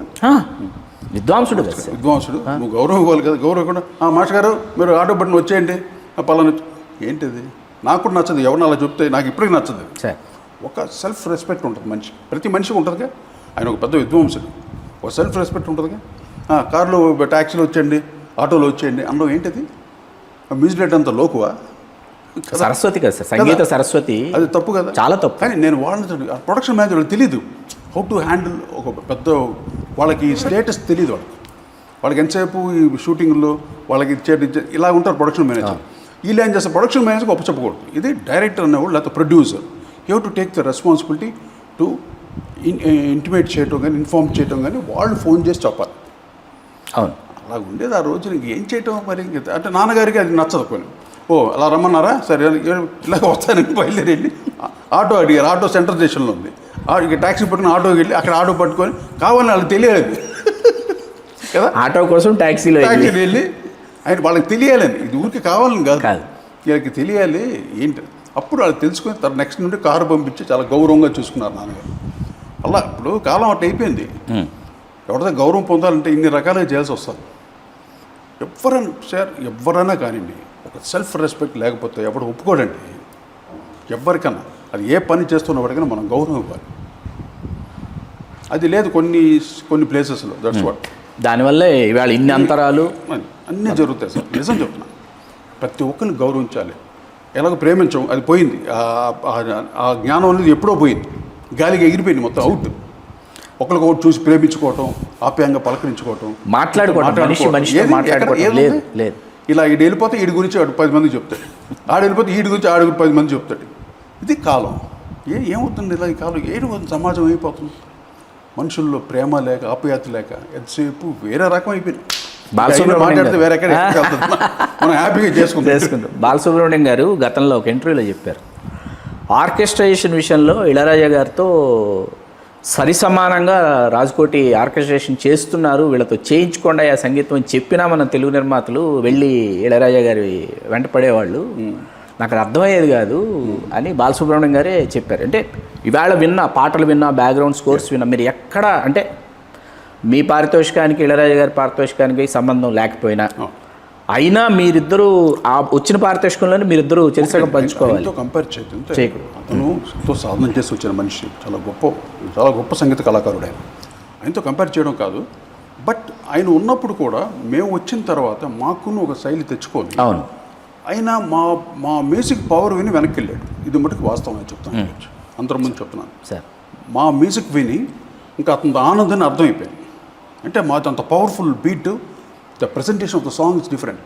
ఆయనది క్లీన్గా ఉంటుంది, క్లీన్ నోటేషన్ రాసి క్లీన్ థియరిటికల్గా మెలోడీస్ క్లీన్గా ఉంటుంది. ఇప్పటికీ ఆ పాటలు అంటే ఎంత బాగుంటుంది. మాదేంటి కొంచెం బీటు, డాన్సింగ్ కొరియోగ్రఫీకి, థియేటర్లో సౌండ్, దాన్నంతా ఊహించుకొని మనసులో పెట్టుకొని చేసిన పాటలే చిరంజీవి గారికి కానీ, బాలకృష్ణ గారికి, అందరికి. కానీ ఇవాళ కాలాన్ని నిలబడ్డాయి కదా, నిలబడ్డాయి. అది మిస్ కాకుండా చేసాం. అది వెస్టర్నైజ్ లేకపోతే పాట నిలవదు. మీరు రాగాలు పెట్టుకుని చేసాం అనుకో, అది అక్కడే అలా ఉంటుంది. నాన్నగారి పాటలు వాళ్ళు ఓకే, అక్కడి వరకు ఓకే. ఆ జనరేషన్, మా జనరేషన్ వచ్చేసరికి అప్పటికి యూత్ వచ్చేసారు. అప్పటికి వాళ్ళ తగ్గట్టు చేయాలంటే ఏం చేయాలి? ఎలక్ట్రానిక్స్తో చేయాలి. ఎలక్ట్రానిక్స్ మేము స్టడీ చేసాం, నేను రాజు చేసి ఇళయరాజా ఒక స్టైల్ ఉన్నా, మాది ఒక స్టైల్గా ఉంటుంది. అప్పుడు మరి అందరూ మాత్రం ఉండేవారు. మా పాట పవర్ఫుల్ కూడా, నో కంపారిజన్. మా స్టైల్ ఆయన స్టైల్ అయింది, మా స్టైల్. కానీ మేము డామినేట్ చేసాం ఆయన మటుకు. తెలుగులో మేము చేసేసరికి ఆయన వెనక్కి వెళ్ళాడు. ఆయన చెప్పాడు, రాజుకోటి చాలా బాగా చేస్తున్న వాళ్ళకంటే పొండరా మీరు, నాకెందుకు వస్తారు తెలుగు వాళ్ళని. అందుకంటే వాడు ఆయన మాకు వచ్చారు. అలా కూడా కేఎస్ రామారావు గారు వచ్చారు. కేఎస్ రామారావు ఇళయరాజా ప్రొడ్యూసర్ అయిన కేఎస్ రామారావు, అవును, క్రియేటివ్ కమర్షియల్స్. ఆయన కూడా మా మాదిరికి వచ్చారు, రాజకోటి దగ్గరికి వచ్చాడు. ఆయన అంటే ఆలోచించండి, అంటే ఆయన అంత లూజ్ ఇచ్చేసాడు. రాజకోటి చేయించుకో. రాఘవేంద్రరావు గారు రాజసింహం, ఇందుమతి చారుమతి వాటికి పాడుకుంటున్నాం కదా.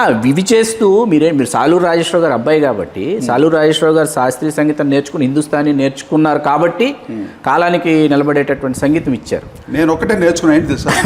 ఆయన బ్లడ్లో ఉంది నాకు. అవును, నేను నేర్చుకుంది. నేను ఇప్పటికీ నా పాటని ప్రజెంటేషన్ అలా పగడ్బందీగా ఉంటుంది, రౌండ్గా ఉంటుంది. దాన్ని ఎవరు టచ్ చేయలేరు.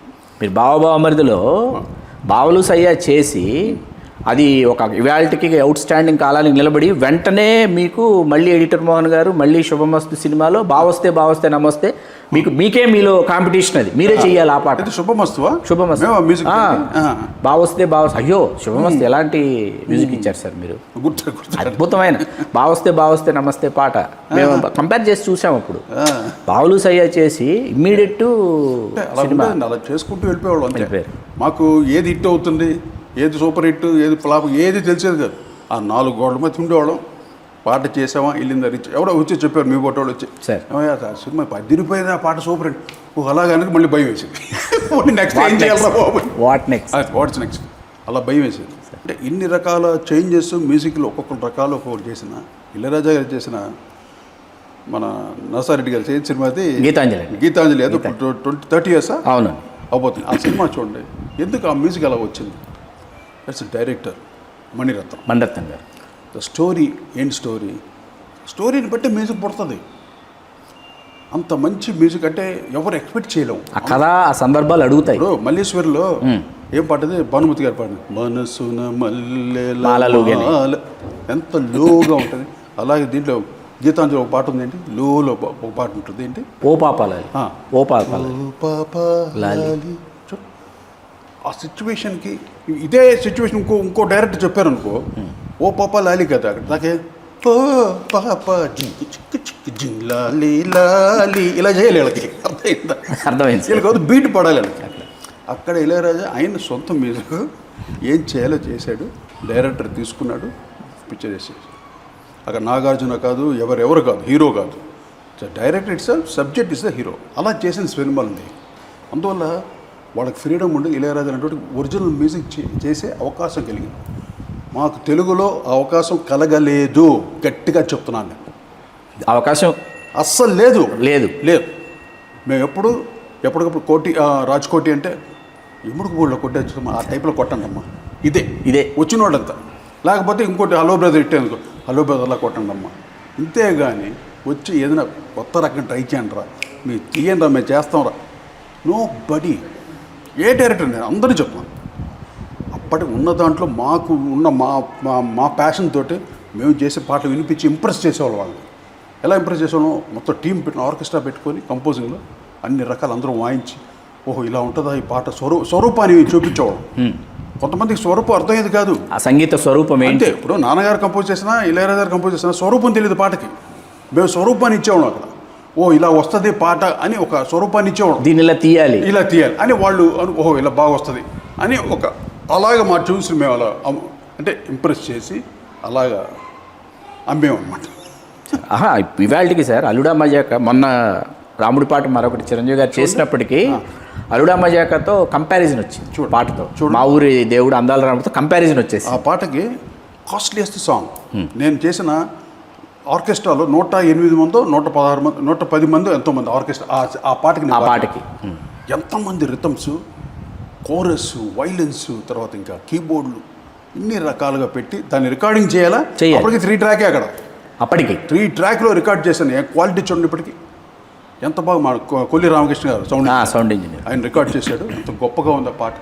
ఈ రోజుకి అంటే ఇది మన ఏ పండగ వచ్చినా ప్రతి పండగకి నా పాట ఉంది.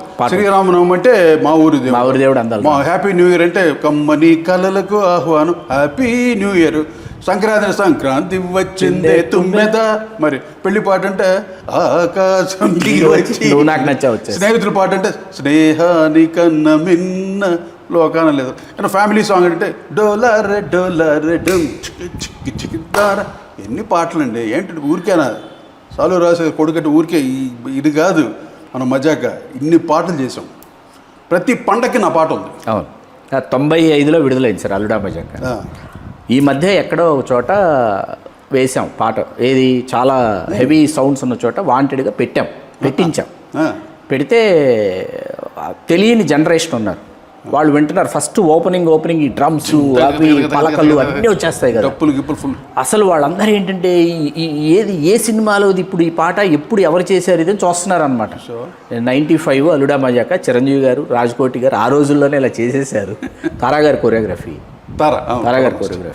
అసలు హౌ ఇస్ ఇట్ పాసిబుల్? మనం ఇన్ని సంవత్సరాల తర్వాత మాట్లాడుకుంటాం, 30-35 ఏళ్ళు 40 ఏళ్ళు అయిపోయినా మాట్లాడుకుంటాం. ఎందుకు చెప్తా సార్, ఈవి సత్యనారాయణ గారు నాకు ఆయన చెప్పిన ఈరోజు మీరు అడుగుతున్నారు, రాములు వారి సాక్షిగా చెప్తున్నాను సార్.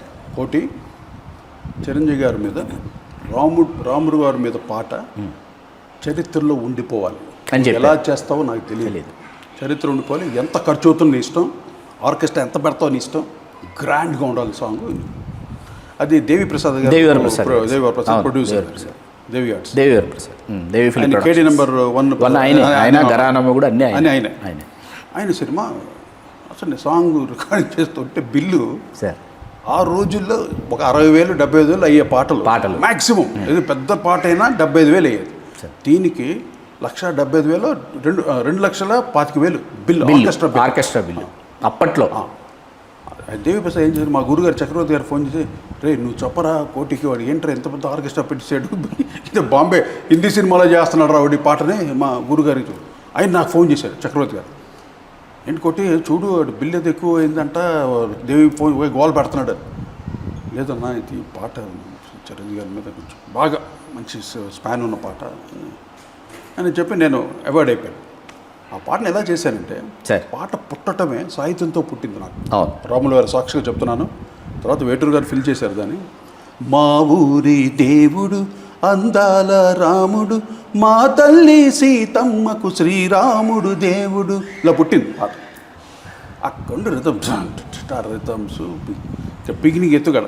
తర్వాత ఈ పాటకి ఏంటి, నాకు పట్టాభి గారు అని ఒక ఆయన ఉండేవారు చెన్నైలో. సార్, ఆయన ఈ బుర్ర కథలు హరికథలు ఎక్కువ చెప్తాడు. వంగల పట్టాభిభాగం. పట్టాభి ఆయన టీటీడీ ఆస్థానంలో కూడా ఉండేవారు తిరుపతిలో. ఆయన మన శంకరాభరణంలో పాత్ర కూడా వేసి పాత్ర కూడా ఆయన పట్టాభి ఆయన ఆయన నాకు ఆయన మా నాన్నగారికి బాగా కోరస్ పాడేవారు వారు వచ్చి. నాకు ఆయన గుర్తుకొచ్చాడు ఈ పాట చేస్తున్నప్పుడు. ఆయన పిలిపిద్దాం, ఆయన మంచి మంచి మెటీరియల్స్ దొరుకుతుంది కదా. అప్పుడు ఆయన కొన్ని మెటీరియల్స్ చెప్పాడు. అదే చుక్క చుక్కల లేడి రామ్ భజన దన దాడే దాడే రామ్ భజన అంటే ఇవన్నీ కొన్ని మెళకులు ఇచ్చారు, కొన్ని చినుకులని భజనలో చేసే అవన్నీ తీసి యాడ్ చేసి. కానీ అన్ని నేను చేశాను, రికార్డింగ్ చేశాను. బాలు గారు ఏం పాడాడు అసలు, ఒక్కొక్క ఐటమ్ అండి అది. మళ్ళీ రామయ్య తెలుపంట ఇన్ని వేరియేషన్స్ వచ్చిన తర్వాత మళ్ళీ దాంట్లో రకరకాలు ఉంటాయి, మీరు వింటారు. అన్ని రకాలు ఒకే వాయిస్ పాడాడంటే అంత వర్స్టల్ సింగర్ మళ్ళీ పుడతాడా మహానుభావుడు. మేము కంపోజ్ చేయటం, ఆయన పాడటం. ఆ పాటకి ఇప్పటికీ శ్రీరామనవమి అంటే ఆ పాట, సంక్రాంతికి అంటే సంక్రాంతి అది మా బాలుగారి పాట, సోగాడిపల్లం. ఇలాగే అన్ని పాటలు ప్రతి పండక్కి నేను చేసిన. కళ్యాణ పాట కూడా అదేది నువ్వు నాకు నచ్చలేదు ఏం పాట అంటే ఆకాశం ది. అది అసలు ఆయనకి హెల్త్ బాగాలేదు, కాళ్ళు స్క్రాచ్ అయ్యి అది ఫ్రాక్చర్ అయ్యి ఆయన ఇంట్లో పడుకొని పాడాడు ఆ పాట మైక్ పెట్టుకొని ఇంట్లో బెడ్రూమ్లో. వాడు తమ్ముడు ఉండేవాడు జగదీష్ అని, వాడు చిన్న మిక్సర్ పెట్టుకొని అక్కడ పాడి పంపించాడు ఆయన. అంత ప్యాషన్ పాట అంటే, అంత ప్రేమ భక్తి. అలాగే పాడి మా పాటలు ఇప్పటికీ అజరామరం మిగిలిపోయిందంటే వాళ్ళ యొక్క డెడికేషన్, మా డెడికేషన్. ఆఫ్ కోర్స్ కష్టపడ్డాం ఏమండి. మన పెద్ద విద్వాంసుడు కొడుకుని నేను, కానీ నా కొట్టు ఒక తెచ్చుకోకపోతే నేను రాజేశ్వరరావు కొడుకు ఎంతకాలం బతకగలను చెప్పండి, ఆయన ఉన్నంతకాలం. తర్వాత నాకు నేను తెచ్చుకోవాలిగా. అక్కడ నేను చాలా హార్డ్ వర్క్ చేశాను. అన్ని రకాల మ్యూజిక్ వినేవాడిని. ఎప్పుడు మ్యూజిక్ వినాలంటే అన్ని రకాల మ్యూజిక్ వింటేనే మనకి ఒక నాలెడ్జ్ వస్తుంది. ఇలా చేయొచ్చు, అలా చేయొచ్చు, ఒక ధైర్యం వస్తుంది. మనలోకి మనం ప్రయాణం చేస్తాం. లేకపోతే ఏమీ తెలియకుండా ఏది వినకుండా ఎంతసేపు మన పాత పాటలే విని ఎలా కొట్టాలంటే అలాగే ఉంటాయి, అవే ముందుకు వెళ్ళాం. అందువల్ల ఎక్కువ హియరింగ్ నాలెడ్జ్ ఉండాలి. అది నేను చేశాను. నా తర్వాత రెహమాన్ చేసాడు. నన్ను చూసేవాడు, మా శిష్యుడు. నన్ను చూసి నేను నా కలెక్షన్స్ అన్ని వాడికి ఇచ్చేవాడిని. వాడు ఇలా వింటూ పాప ఏంటి అలా మురిసిపోయేవాడు. అలా తను కూడా స్టార్ట్ చేసాడు. తను చేసి నాకు పంపించాడు కొన్ని. ఇలా మేము వినేవాళ్ళం మ్యూజిక్ వింటూ ఆ రికార్డింగ్ క్వాలిటీ అవన్నీ దృష్టిలో పెట్టుకొని కంపోజ్ చేసాం. అప్పటికి మేము తెలుగుకి చాలా ఎక్కువ మ్యూజిక్ చేసాను సార్. తెలుగు సినిమాలకి చాలా ఎక్కువ మ్యూజిక్ చేశాను.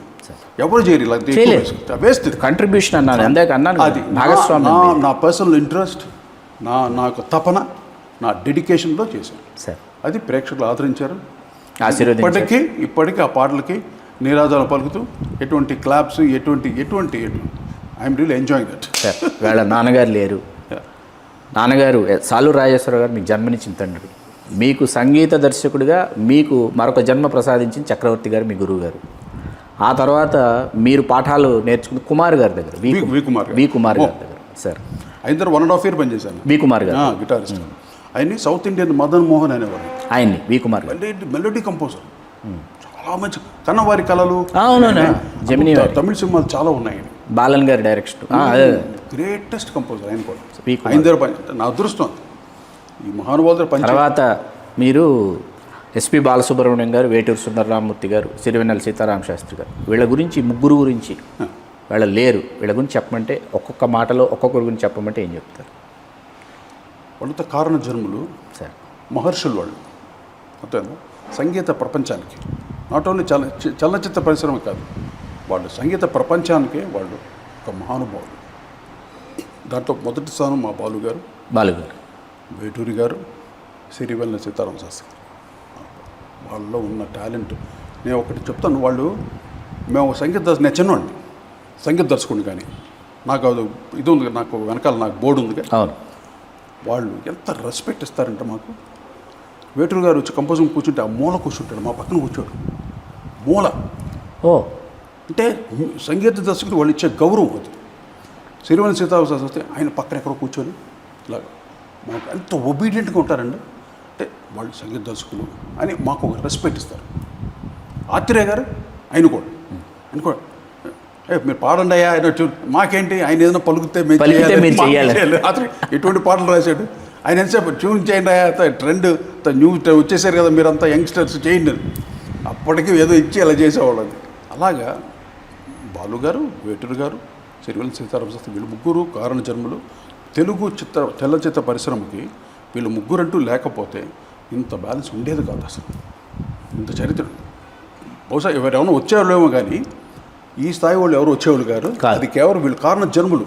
ఆ టైంకి వీళ్ళు పుట్టాలని ఉంది, పుట్టారు, సాధన చేశారు బ్రహ్మాండంగా. అందరికీ నాలాంటి కంపోజర్స్కి అందరికీ ఎంతో గాయకుడిగా, రచయితగా వాళ్ళిద్దరూ ఎంతో కాంట్రిబ్యూషన్, విపరీతమైన కాంట్రిబ్యూషన్ ఇండస్ట్రీకి. కళాకాలం మర్చిపోకూడదు వాళ్ళని. వాళ్ళ శిలా విగ్రహాలు పెట్టుకోవాలి, ప్రతి ఒక్క ఇంట్లోనూ ఉండాలి శిలా విగ్రహాలు. ఒక వేటూరు గారిది, సిరివెన్నెల సీతారామశాస్త్రి ఎంత కష్టపడేవాడండి సిరివెన్నెల సీతారామశాస్త్రి ఒక పాటకి. అతను సిగరెట్లు అలవాటు, సిగరెట్లు కాచు. భువనచంద్ర ఆయన కూడా ఎంత పెద్ద రైటర్. వీళ్ళంతా పాపం స్మోకింగ్ చేయకపోతే వచ్చేది కదా ఆలోచన రాదు. అలాగ స్మోకింగ్ తోటే ఆరోగ్యాన్ని పాటు చేసుకున్నారు. దేనికి దారిపోసారు? ఫిల్మ్ ఇండస్ట్రీ, సంగీతానికి, సినిమా ప్రపంచానికి దారిపోసారు. వేటూరు గారు అంటారు ఆయన బాగా ఆయన బ్యాడ్ హ్యాబిట్స్ లేదు ఆయన, ఉన్నా కూడా ఆయనకి అది వేరే ఉన్నాయి. తప్పదుగా ఒక మంచి అంటే ఒక సరస్వతి పుత్రులకి ఉంటుంది, చిన్న చిన్నవి ఉంటాయి. కానీ వాళ్ళతో అంతా పని చేసాం కదా, అది చాలు ఈ జన్మకి. ఒక బాలు గారితో, వేటూరు గారితో, సిరివెన్నెలతోటి, భువనచంద్రతో, ఆత్రేయ గారితో, అప్పలాచారి గారితో, పెద్ద పెద్ద మహానుభావులతో పనిచేసాం. వీటూరు గారితో, వీటూరు గారు ఆయనతోటి, రాజశ్రీ గారు, అండ్ ఇంకా ఆయన ఎవరు మన నెల్లూరు ఆయన వెన్నెలకంటి గారు. ఏం పాటలు రాశాడు మాకు. అందరితో పనిచేశాను ఇండస్ట్రీలో. నేను ఒక్క ఎన్టీ రామారావు గారి సినిమా ఒకటే చేయలేదు, మిగతా అందరికీ చేశాను. ఆ మహానుభావుడు చేయలేకపోయాం, కానీ ఆయన ఆశీస్సులు పొందారు. పెదరాయుడు ఫంక్షన్ వచ్చి ఆయన ఆశీర్వదించి చాలా ఆయన ముట్టుకునే పాదాలు ముట్టుకునే అవకాశం కలిగింది. సార్, ముక్తాయింపుగా నాన్నగారు సీతారామ కళ్యాణానికి అనుకుంటా అక్కడి నుంచి కూడా అలిగి వైదొలిగిన ఇది వస్తూ రామారావు గారికి చెప్పారంట. నందమూరి త్రివిక్రమరావు గారు రామారావు గారు సోదరులు కదా. వస్తూ రామారావు గారు ఈ సినిమాకైనా లేదా వచ్చే సినిమాకైనా మీ తమ్ముడిని సంగీత దర్శకుడిగా పెట్టుకోండి, వారికి బాగా తెలుసండి సంగీత అభిరుచి అభిలాష అవి ఉన్నాయని చెప్పి వచ్చారంట వెలుపలికి. అంటే ఆ విమర్శించడం కూడా అంత ఏమంటారు చతురోక్తులతో మ్యూజిక్ ఇంట్రెస్ట్ ఆయనకి బాగా. మ్యూజిక్ ఇంట్రెస్ట్ పాపం ఆయన కూర్చొని మాస్టర్ గారు ఇది ఆయన ఒక ఇది మా బ్రదర్ సినిమాకి చేస్తున్నట్టు ఏదో ఆయన కొన్ని ఐడియా త్రో చేయాలని అనుకునేవాడు ఆయన. కానీ ఇక్కడ నాన్నగారికి అంటే అల్టిమేట్గా ఆయనే అల్టిమేట్ కదా, ఇస్తే తీసుకునేవాడు కదా. అంటే ఏంటి వీళ్ళకి అంటే చిన్న చిన్న తబలా టేకాలు ఇవ్వండి, ఇలా కొట్టండి ఇలా అవి నచ్చదు నాన్నగారికి. మేము అడ్జస్ట్ చేసి వెళ్ళిపోతాం. అలాగండి ఓకే టమా ఏదో చేసి మాకు జనరల్ జరుగుతుంటాయి అన్నీ. మనం అందరినీ సాటిస్ఫై చేయాలి, లేకపోతే మనం సర్వే ఇవ్వటం కష్టం కదా కదా. ఇండస్ట్రీలో మేము అందరినీ సాటిస్ఫై చేసేవాళ్ళం. మాకు ఈగోలు చూపించుకోలేదు ఎప్పుడు ఎవ్వరికి ఎలా కావాలి. నేను 4 ఫస్ట్ ట్యూన్ వినిపిస్తాను, నచ్చలేదా 3, 4, 5 ట్యూన్ల వరకు వినిపిస్తాను. మళ్ళీ ఫస్ట్గా వస్తారు వాళ్ళే వస్తారు. అదే బాగుంది. ఇలాగే జరిగినాయి అన్ని పాటలు, అలాగే చేశారు. ఇలాగా కొన్ని ఈగోలు ఉంటాయి అంటే అందరికీ ఉంటాయి, ఈగోస్ ఉంటాయిగా. ఆ ఈగోస్ వల్ల మేము అన్నీ దానికి మనం ఇది అవ్వకూడదు. ఎవరు నేచర్ వాళ్ళది, నా డ్యూటీ నేను చేయాలి. ఎక్కడ వీళ్ళు మెప్పించాలి, అటు ఆడియన్స్ మెచ్చుకోవాలి, నేను సాటిస్ఫై అవ్వాలి. ఇన్ని రకాలుగా ఉండేది ఒక పాట అంటే. అలా చేసిన పాటలే కాలానికి ఇవాళకి నిలబడ్డాయి, వింటున్నారు. తగ్గట్టుగా చేసాం. నేను రాజు కానీ ఇద్దరు కష్టపడేవాళ్ళం. తర్వాత నేను రాజు విడిపోయిన తర్వాత నాకు ఇంకా ఎక్కువ కష్టమైంది. వాళ్ళు మళ్ళీ జీరో నుంచి స్టార్ట్ చేయాలి. ఇప్పుడు జనాలు వెయిటింగ్ ఇండస్ట్రీలో ఎవడో ఈ డీర సరుకు ఉందా, ఆడే సరుకు ఉంటాయి, న్యాచురల్గా ఉంటాయిగా. సరుకు రాజు కూడా మంచి టాలెంట్, చేశారు మంచి కంపోజర్. కానీ మీ ఉద్ధృతి ఏంటంటే, ఆ ఉద్ధృతి ముందు అంటే అది నాన్నగారికి సితారా వీణ రెండు ఆయన ఇష్టమైన వాయిద్యాలు. పియానో వాయిస్తాను, హార్మోనియం ఇంకా అది ఇంకా అసలు అది హార్మోనియం ఒక సింఫనీ ఆర్కెస్ట్రా లాగా ఉంటుంది. ఇలా బెల్లేసి నొక్కేసి అంటే బెన్నర్ నిక్లస్ రోజా మ్యూజిక్ అలా వస్తుంది సౌండ్, సౌండింగ్ వెలుపలికి వచ్చేటప్పటికి. సరే సరే, మీరు గిటార్ టోటల్ గిటారిస్ట్గా ముందు డ్రమ్స్ వాయించేవాడిని. అసలు కంపోజర్ అయిన డ్రమ్మర్స్ అని ఉంది కదా, డ్రమ్మర్స్ అని మీరు బ్రదర్స్ డ్రమ్మర్స్ అని మీరు అందరూ బ్యాండ్ ఉండేది, వైబ్రేషన్స్ దాంట్లో నేను అది చూసే నేర్చుకున్నాను. చిన్నతనంలో వచ్చింది నాకు డ్రమ్స్ వచ్చేసింది. అదే నాన్నగారు నన్ను ఇన్స్పెక్టర్ చేయాలని, మ్యూజిషియన్ అవ్వకూడదని చూసి నేను ఆపేశాను. అది అలా కంటిన్యూ అయిపోయి నెక్స్ట్ ఇది లలాట లిఖితం డెస్టినీ అలా రాసుంది. నేను మ్యూజిక్ డైరెక్టర్ అవ్వాలని ఉంది, కష్టపడ్డా. ఇప్పటికీ మ్యూజిక్ డైరెక్టర్ అంటే భయం వేస్తారు నాకు. మ్యూజిక్ డైరెక్టర్ అంటే వాళ్ళు రియల్ మ్యూజిక్ డైరెక్టర్, మేమేంటి మ్యూజిక్ బచ్చాలో అది మీ సంస్కారం గొప్పదనం. అలా మిమ్మల్ని మీరు తగ్గించుకోవడం అది మీ గొప్పదనం కాదు. ఎన్ని ఇచ్చినా కూడా అంత మ్యూజిక్ డైరెక్టరా నేను ఇప్పటికే నేను అనిపిస్తుంది. ఇప్పటికే నా 90 దగ్గర కూడా నేను ఊరికే నా పేరు నా ఇంటి పేరే ఉంటుంది, కానీ పెద్ద ఇది వేసుకోను నేను. అంత నాన్నగారు నేర్పించింది. ఇంత మీరు ఈ కార్యక్రమం నాన్నగారు title me memories with my father కదా. అంత ఆయన ఇచ్చినటువంటి ప్రతి పక్షి ఒక్కొక్క బిడ్డకి ఎలా తినిపిస్తుంది, అలాగ మాకు సంస్కారం తినిపించారు.